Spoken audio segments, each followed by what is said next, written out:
नमस्कार, मैं नियाज खान और आप देख रहे हैं स्पोर्ट्स स्टार। क्रिकेट में जब कोई सीरीज शुरू होती है तो टीमें मैच के लिए रणनीति बनाती हैं। यह रणनीति मैदान के अंदर से लेकर मैदान के बाहर तक की बनाई जाती है ताकि विपक्षी टीम पर मैदान के बाहर से ही मानसिक दबाव बनाया जा सके। ऑस्ट्रेलिया की टीम ऐसे मानसिक दबाव बनाए जाने के लिए मानी जाती है। ऑस्ट्रेलियाई टीम के लिए कहा जाता है कि कोई भी बड़ी सीरीज शुरू होने से पहले ही विपक्षी टीम पर मानसिक दबाव कैसे बनाया जाए उसकी रणनीति भी तैयार करती है। कई बार मैदान के बाहर ही खिलाड़ियों को टारगेट किया जाता है, उसे उकसाया जाता है ताकि उस पर मैच से पहले ही मानसिक दबाव बनाया जा सके। लेकिन कई बार ऐसा भी होता है कि दबाव बनाने के लिए कोई खिलाड़ी स्लेजिंग या फिर किसी तरह का कमेंट करता है तो उसे उसी के ऊपर उल्टा पड़ जाता है। इस वीडियो में हम आपको ऐसे ही कुछ मजेदार किस्से सुनाने वाले हैं कि कैसे किसी खिलाड़ी द्वारा कमेंट करना उस पर ही भारी पड़ गया।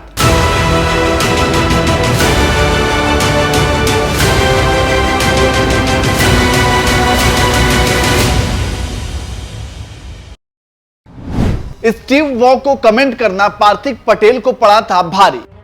यह उस समय की बात है जब ऑस्ट्रेलिया के दिग्गज खिलाड़ी स्टीव वॉ अपने करियर के आखिरी टेस्ट मैच में बल्लेबाजी कर रहे थे और विकेट के पीछे 19 साल के पार्थिव पटेल विकेट कीपिंग कर रहे थे। पार्थिव पटेल इंटरनेशनल क्रिकेट में अभी कदम ही रखा था। इसी दौरान उन्होंने विकेट के पीछे से स्टीव वॉ पर स्लेजिंग करते हुए कह दिया, स्टीव आगे बढ़ो और एक बार फिर से अपना वो स्लॉग स्वीप मारो जिसके लिए आप पहचाने जाते हैं।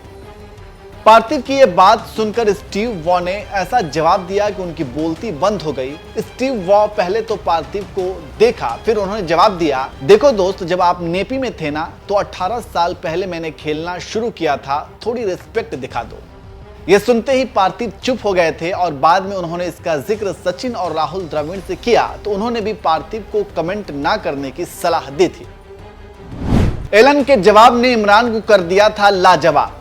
ऐसे ही कुछ कहानी ऑस्ट्रेलिया टीम के पूर्व कप्तान एलन बॉर्डर और पाकिस्तान टीम के पूर्व कप्तान इमरान खान से जुड़ी हुई है। दरअसल एक बार की बात है, इमरान खान की मुलाकात एलन बॉर्डर से सिडनी के एक प्रोग्राम में हुई थी। तब इमरान ने एलन से कहा, अभी सिर्फ मुझे सुनील गावस्कर और BS चंद्रशेखर भारत के दे दो, हम ऑस्ट्रेलिया को हरा देंगे। इस पर एलन बॉर्डर ने ऐसा जवाब दिया कि इमरान खान की बोलती ही बंद हो गई। उन्होंने कहा, इमरान सिर्फ मुझे 2 पाकिस्तानी अंपायर्स दे दो, हम किसी को भी हरा देंगे। हालांकि एलन के इस जवाब से इमरान काफी नाराज हुए थे और उन्होंने इस बात की शिकायत ऑस्ट्रेलिया बोर्ड से कर दी थी, जिसके बाद एलन बॉर्डर ने माफी भी मांगी थी। सहवाग को छेड़ना शोएब को पड़ा था महंगा। भारत पाकिस्तान के बीच मैच हो और खिलाड़ियों के बीच नोक झोंक ना हो, ये कैसे हो सकता है। ऐसे ही एक कहानी वीरेंद्र सहवाग और शोएब अख्तर से जुड़ी हुई है। ये साल था 2004 का। भारतीय टीम पाकिस्तान दौरे पर गई थी। वीरेंद्र सहवाग फुल फॉर्म में थे और उन्होंने पहले टेस्ट मैच में ही 309 रनों की रिकॉर्ड पारी खेली थी। शोएब अख्तर काफी निराश थे क्योंकि वो कुछ नहीं कर पा रहे थे।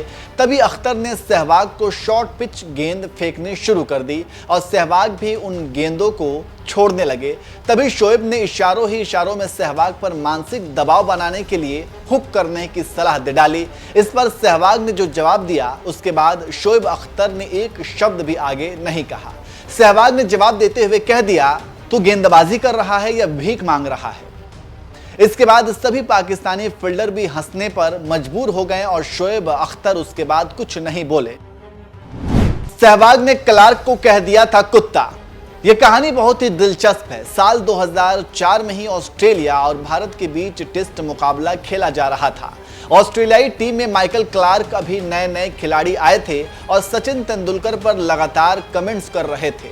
वे सचिन को लगातार कह रहे थे कि आप बहुत बुजुर्ग हो गए हो, आपको रिटायरमेंट ले लेनी चाहिए। क्लार्क की इस स्लेजिंग को पहले तो सचिन और सहवाग दोनों ने ही इग्नोर किया, लेकिन क्लार्क जब लगातार इस तरह से स्लेजिंग करते रहे तो फिर सहवाग को बर्दाश्त नहीं हुआ और क्लार्क से उन्होंने कहा, आपकी उम्र क्या है? क्लार्क ने कहा 23 साल। इस पर सहवाग ने कहा, जितनी तुम्हारी उम्र है उससे ज्यादा उनके टेस्ट और वनडे में शतक हैं, अपनी उम्र वाले से उलझिए। लेकिन इसके बाद भी क्लार्क नहीं माना और स्लेजिंग करता रहा, जिसके बाद सहवाग को गुस्सा आया और वीरू ने क्लार्क से पूछ लिया, आपको सभी साथी पप कहकर बुलाते हैं? तो क्लार्क ने कहा हाँ। इस पर वीरू ने पूछा, आप किस ब्रीड के पप हैं। ये सुनते ही क्लार्क की बोलती बंद हो गई। उसके बाद क्लार्क ने एक शब्द भी सचिन के बारे में कुछ नहीं कहा। तो ये थी क्रिकेट से जुड़ी कुछ ऐसी घटनाएं जो खिलाड़ियों पर मानसिक दबाव बनाने के लिए किया गया स्लेजिंग उन पर भी भारी पड़ गया था और ऐसा जवाब मिला था कि उनकी बोलती ही बंद हो गई थी। वैसे क्या आपको भी इस तरह की कोई घटना याद है? अगर याद है तो उसे कमेंट बॉक्स में आप जरूर बताएं और खेल से जुड़ी खबरों के लिए हमारे चैनल को सब्सक्राइब जरूर करें।